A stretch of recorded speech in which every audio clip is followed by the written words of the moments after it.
Eastern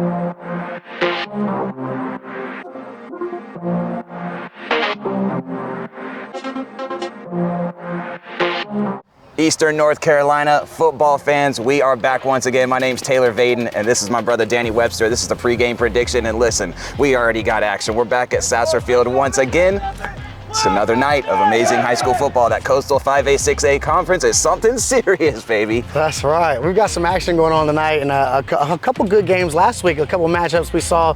This is gonna be an exciting week of football. We went 2 for 1. Yeah, we had 2 for 1 with the one little mix-up with Dixon and West Carteret. We'll get there. We'll definitely get there. But let's talk about the team that had a bye last week. Northside. They're taking on Richlands. The Richlands took a loss to Havelock last week, and now Northside's going to get to show out. First game of their conference season. What do you got? How are they looking? I know they're heavy passing team. Northside's doing a great job throwing the ball this year. That quarterback, Reginald Gray, I swear he's got a catapult that he puts behind the offensive line, and he just pushes a button and sends the ball down the field. You just go stand down that way? He's got playmakers over there going to grab it. They've done a fantastic job over there at Northside, putting up a lot of points. Richlands put up 20 points against Havelock last week.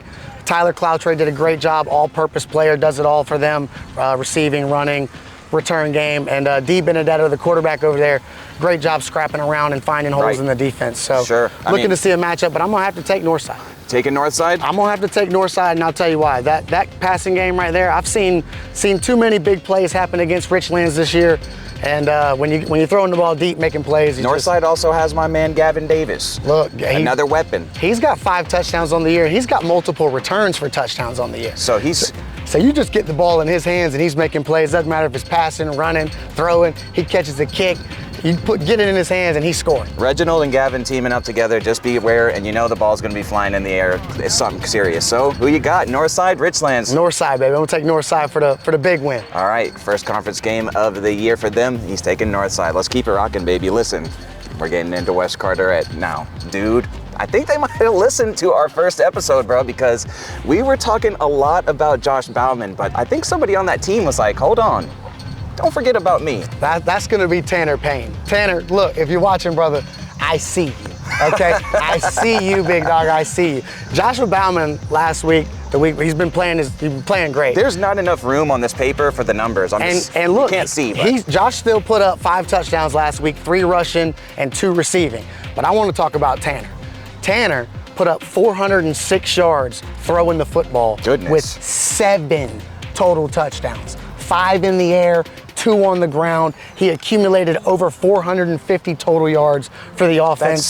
That's psycho. Hey, Tanner, brother, do it again. Can't wait to see you this week. Baby. Can't wait to see you. They're taking on Swansboro. They had a tough week last week. They don't have their quarterback, Kevin Till, which is already, you're starting behind the 8 ball when you ain't got your go-to QB. And I think that has a lot to do with the kind of loss they took last week. They lost 52-0 to Croatan last week, but they only put up 113 yards offense. Right.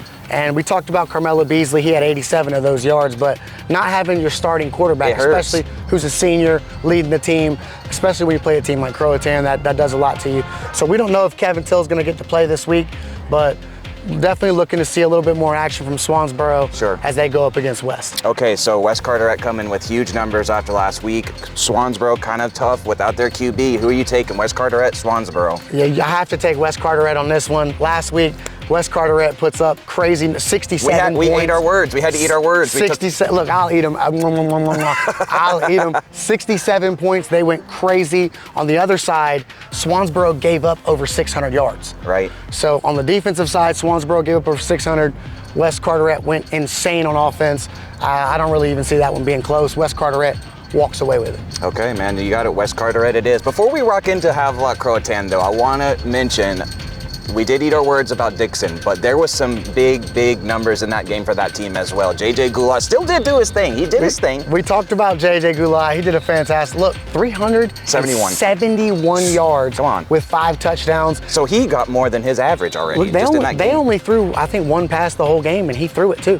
That's a crazy stat right there. He did a fantastic job fighting. And I know that was a fantastic game to watch. Right on, man. So you got West Carteret over Swansboro. Now let's take it back home, man. The home of the Rams, Sasser Field. Listen, the Croatan, is it the Cougars? The Cougars. The Cougars. They're taking on Havelock, and they're playing at Croatan. Listen, Croatan's 5-0, man. It's tough. They look good this year, and they've got a very balanced attack. But what I want to talk about, there's two things I really want to talk about. We talked about Andrew Boucher last week, running the ball, averaging 170-something yards, doing fantastic numbers. But we didn't really talk about why. The offensive line for Croatan, oh my goodness, has not given up one sack all year. At all. They've played 5 games. Cannon McBride has not been sacked once. He's got zero sacks. He hasn't even had to wash his jersey. There's no grass stains on it, no nothing. At all. And he's got an 80% completion rating because I'm sure he's got plenty of time back there to throw the ball. So the offensive line for Croatan is doing a fantastic job. Really looking forward to the matchup between the Havelock Rams defensive line and the Croatan what we were saying, offensive it's the line. battle of the trenches, essentially. That is going to dictate the game. There's no doubt about it. On the other side with Havelock, Chris Bispham, Samaj George. Them two boys are going to have to show up in a major way, which not that they don't always do that, but this is going to be the test for them. Really, are you going to be able to, get that sack? I want to see. I got faith, brother. I got faith. Havelock's getting at least 1 sack. Come on. They're going to get McBride down at least 1 time. He's a fantastic athlete, but I got to put faith in the boys. So last week, Havelock had a great game, man, and I think that it lit a fire in their offense. I think they've seen that they could put up those points when they want to. When they really get down to brass tacks, they can run the ball, they can throw the ball. Look, they can do it all. They have athletes. They put up 7 touchdowns last week and almost double the amount of points they put up for the whole year. Exactly. Done a and we talked about Zykeem Patillo having a breakout, and they all having a breakout. Patillo went for 4 touchdowns last week. Right. 3 running the ball and 1 receiving. When the athletes are all over the field, I mean, it's that tough kind of to creates, stop. when you have a game like that, it creates some hunger inside of you. You're like, oh, we can do this, and I want more. Oh, absolutely. That confidence builds up. You start walking with a little bit more, exactly. And once you start swagging on them, I'm telling you, there's nothing that can stop it. It's hard to talk to them after that. So it's going to be a crazy matchup game. Like we said, the battle of the trenches. Croatan is 5-0. Can the Havelock Rams take them to 5-1? Who do you got, Havelock or Croatan? I'm taking the boys in black. They're going to be in white tomorrow night at Croatan, but I'm taking the Havelock Rams. Coming with a big upset here. I know on the numbers, Croatan's 5-0, Havelock's 1-4. I told you last week, whole new season started. Everybody's 0-0. So right now, Croatan's 1-0 and Havelock's 1-0. And we're gonna have a battle right here. I got it going close.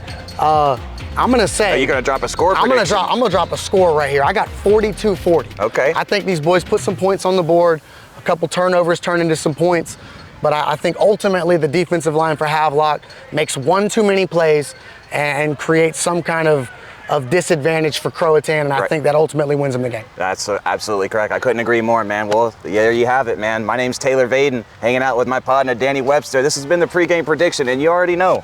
We'll see you in the end zone.